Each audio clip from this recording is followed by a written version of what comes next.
环球大战线深入世界最前线，全球各地的观众朋友，大家好，我是叶思敏。我们先欢迎来宾前立委蔡正元蔡委员。思敏好，大家好。前国安会副秘书长杨永明老师。思敏好，各位朋友好。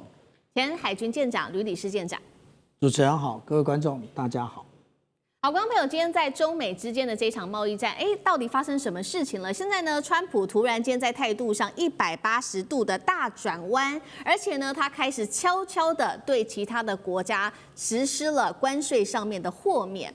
那在这一场关税战之下，我们看到了一个实际的统计，美企已经惨亏了1.2兆美元。最高法院恐怕对川普的这个关税案判的是违宪，白宫会不会陷入到前所未有的危机当中呢？今天一起来解密。今天的开场3个火线话题会请来宾来帮我们做解答。首先是刚刚提到的川普，难道这一次是撑不住了吗？本来针对其他国家全面加税，现在悄悄的做了紧急的豁免，是不是美国自己的产品发现他们真的是生不出来了，供应链被卡死了，这一场关税战最后还是打到美国的自己身上吗？第一个，第二件事情是，现在确实美企的损失已经高达累积1.2兆美元了，民众怒火难消，还说呢，现在通膨啊比美国关门还要对他们来说是更痛的，因为现在看起来川普的民调是崩盘的，美国的失业率不断的攀升，川普的关税战到底有没有保住美国，还是只是在掏空美国呢？第三个问题，确实现在最高的法院已经开审，11月份来开审川普是否在关税战有违宪。川普说了，他说要亲上火线，自己亲赴这个法院去听他们的判决。如果他真的去，那就是史上第一位美国的总统亲自到法院哦。专业机构也评估了，这个川普败诉的机会高达了80%。如果最后川普被判违宪的话，整场关税战恐怕就是全面的崩盘了。白宫要面临危机吗？今天都会一起的来做关注。我们来看到最新消息是态度啊，川普180度的大转弯了。最新签署的行政命令对原先达成关税的国家部分的产业，它开始给予了关税上面的豁免，悄悄的实行，达到了数十项哦，包括在过去几周下令豁免的产品达到数十项产品，还有数百项的商品，接下来恐怕都会免除在关税的清单当中。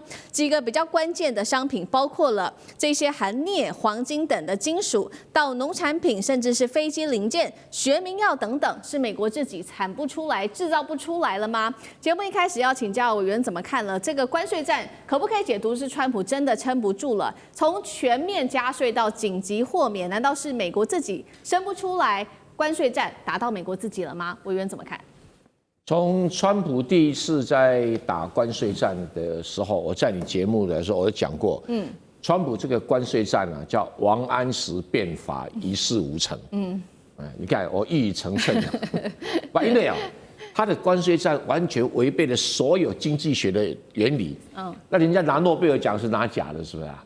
人家告诉你说，关税战这个东西它是一个财政目的，它没有办法达成经济目的。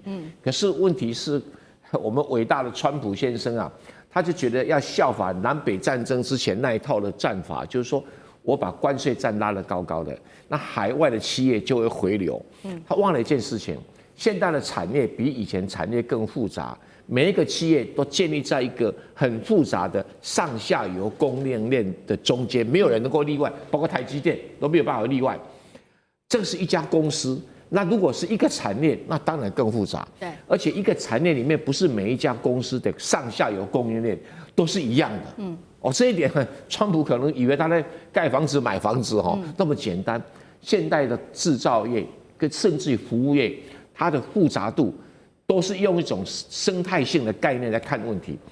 那如果你美国现在的使得企业回流的、制造业回流的这种生态链，在短期间，不要讲短期间，就是川普任内，你根本不可能回流，而且回流产生不了经济上的效果。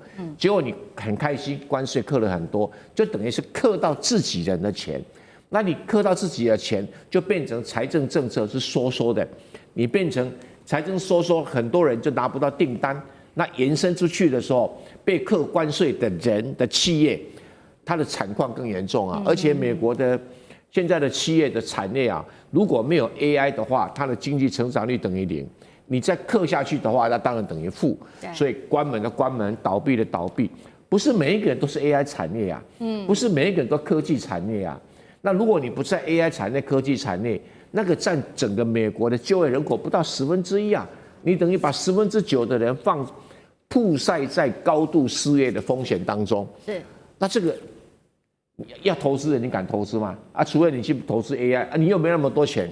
AI 是很大资本的一个投资而且好坏难料啊。那第二个，你其他产业没有人敢投资，你说沃尔玛敢投资了吗？不敢了。Amazon 敢投资吗？也不敢啊。所以每一个都缩手，消费萎缩。为什么？联邦政府都关门了，我如果做联邦政府的生意的，我敢去扩大我的消费吗？都不敢。所以消费萎缩，然后这个投资萎缩。然后物价上涨，因为课了关税以后，现在还靠美国在1月份到3月份的存货，或者5月份的存货在撑场面。那如果大家想一想，如果再跟中国大陆11月份开始打关税战，那还得了啊？对。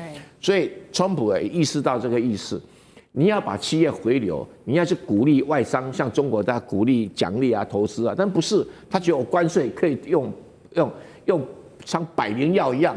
就现在呢，学名药也没有了，飞机零组件、汽车零组件呢也没有，农产品呢都出了问题了。那川普先生，你的支持度怎么会高呢？不可能的嘛。还有企业很多的赔钱，我觉得1.2兆应该还是低估了啦。所以川普的关税不是保美国更伟大，也不是掏空美国，因为他掏空的钱放在联邦政府里面了。应该是关税怎么样搞垮美国？好，这场关税战下，我们可以看到这个企业倒闭，有财政收缩，民众的消费也在暴减当中，而且投资上面是完全没有信心的。具体的数字，我们来看到有支撑这一些论点包括刚刚委员帮我们看到，今年损失恐怕这个金额恐怕是超过1.2兆美元的。其中呢，最新统计是来自于标普，他说2/3最终都还是由消费者自己来做买单，而且呢，他们还持续的分析说，今年还不会是最惨的，一直到明年2026年将会是美国企业承受关税附加成本最高峰的一年了。那最新的民调确实已经重击了川普，55%的民众他们完全不赞同川普的关税政策，他的民调已经创下2任来现在目前为止是最低的一次记录了。关键是46%的人仍然认为说美国接下来经济只会更糟而已，甚至超过1/4的美国人担心自己会在1年内就完全的失业。现在不管是来自于企业、来自民众的压力，这一些最新的民调能不能逼得川普低头呢？尤其接下来就是美国的期中选举，请问吕院长怎么看？如果说我们看到现在就以现在的时间点，那个美国自己的企业它就已经损失了1.2兆，其实这代表的是什么？这代表的也就是他，原来他认为这个关税其实都是进口方负责，但是其实真正负责的是这一些美国国内的厂商，那也就慢慢的这些厂商都会透过价格的调整，让费用由消费者来承担那如果我们看CNBC 的最新的民调的话那我们就可以看得非常清楚从这个民调里面，我们可以看到说，有关于川普总统的这一个支持度的话，他从赞成他的44%，反对他的52%。那如果说我们从这一个经济支持率来讲的话，赞成他的42%，反对他的55%。所以也就是了解经济真正作用的不是房地产，因为川普一直对于经济的想象就是他经营这么多年的房地产。那大家都知道这样搞下去不是一个结果。然后如果说对于他，川普上来执政，那他对各项的部分呢，除了对于南方的这有关于这个移民的部分，那是正面的，但是这个正面的相对于今年的8月以及现在这个时间点来讲的话，其实也是降低的。那如果说我们对比看，尤其大家最担心的是什么？也就是通货膨胀以及生活开支的问题。如果对应这一个部分呢，也就是大家非常清楚现在这个状况，我们还不讲说有关于未来的法律那个最高法院的判决会是什么样子。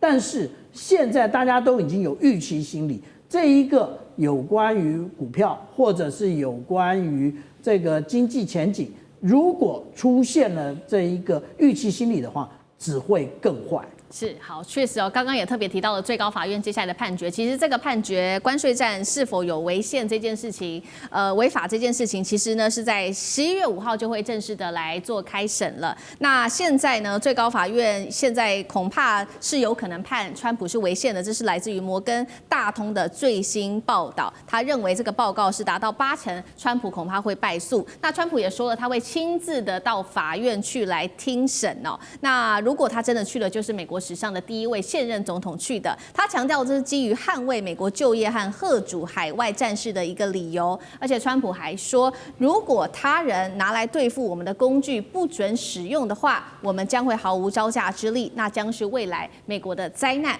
川普能够亲上火线来去逆转这样子的一个情势吗？如果真的败诉了，接下来这个川普政府能够承担所要承担的后果吗？老师怎么看？我们看到川普在4月初就开始对全世界185个国家进行全球对等关税，然后呢，他跟几个主要的盟邦国家日本、韩国、欧盟都谈定了这个关税，最低15%，在这个之前只有2.5%，但不止如此，他还要这些国家开放市场，同时对美国大幅的投资，韩国3500，日本5500，欧盟6000。那现在问题是台湾是多少？完全不知道，只不过是我们了解20%的关税，而且还要叠加。那所以呢，在加拿大、墨西哥更是受创。那对中国大陆，那真的是才是真正的核心。可是过程当中啊，只有中国大陆敢跟美国去就是对等的反制。那大概从一开始的时候啊，美国的一些民主党跟一些法界的人士就开始在诉求。就是用法律来处理它，为什么呢？他们觉得说，只有用司法的力量才能够阻止川普把这个对等关税搞到就是整个美国的经济的崩坏。那前面2次也取得了成效。首先是在纽约的叫国际贸易法院他就判决川普这个败诉。为什么呢？2个因素。第一个，其实最主要就是宪法里面美国的宪法第1条的第8项讲得很清楚。关税是属于国会的专有权利，他列举了国会的很多项的这个权利，甚至宣战关税这个 tariff 这个英文字，就基本上是在这个宪法里面。那再加上他认为，其实总统有别的工具可以使用，而不是用这种全面性的，也就是总统行政权所提高的关税是有别的，像1962年的贸易扩张法，1974年的另外一个法律，但是呢，针对单一项目，比如说别的国家跟你在贸易上不公平的时候，你可能制裁回敬的这些作为，而且时效是有一定的这个时间，因此他们认为违宪。那到了上诉法院，上诉法院维持国际贸易法院的这个判决，认为宪法规定专属于国会。现在进入到最高法院了，11月5号要开审。川普说我亲自要上去，那为什么他亲自上去呢？因为他知道依法而论其实对他不利。可是这个9位大法官里面他自己提了几名，总共加起来共和党有6名。那如果他人就在那边的话呢，你这个大法官看了我，你怎么判决？这当然不是马上判决，他们会这个在他们的 chamber 里面会去做讨论那同时，他也要提醒一个事情，也就是说，这个牵扯到美国行政部门对外国事务的关系，因为它已经牵扯很广泛。如果你一下判他这个违宪的话，他接下来美国就受了经济的影响或冲击会不会更大？因为他就提醒到这个东西。那不过我再加一点在这个问题里面，6-3，虽然6位是共和党的提名的大法官比较倾向态度保守，但你要知道，态度保守的法官通常是支持自由贸易。那所以就他个人而言，他可能支持自由贸易；就法而言，他觉得这应该是违宪。可是就行政权而言，就川普在场而言，这个难讲。所以我觉得可能有3种情况：第一个判违宪，第二个不违宪，第3个呢就觉得这个是国会的专有权利，你要取得国会的法案的授权，可能要给他一定的时效来处理。好，谢谢是。那我们休息一下，马上回来。地缘政治。内中之争，战略价值，强权崛起，小国生存，现在与未来洞悉事件走向。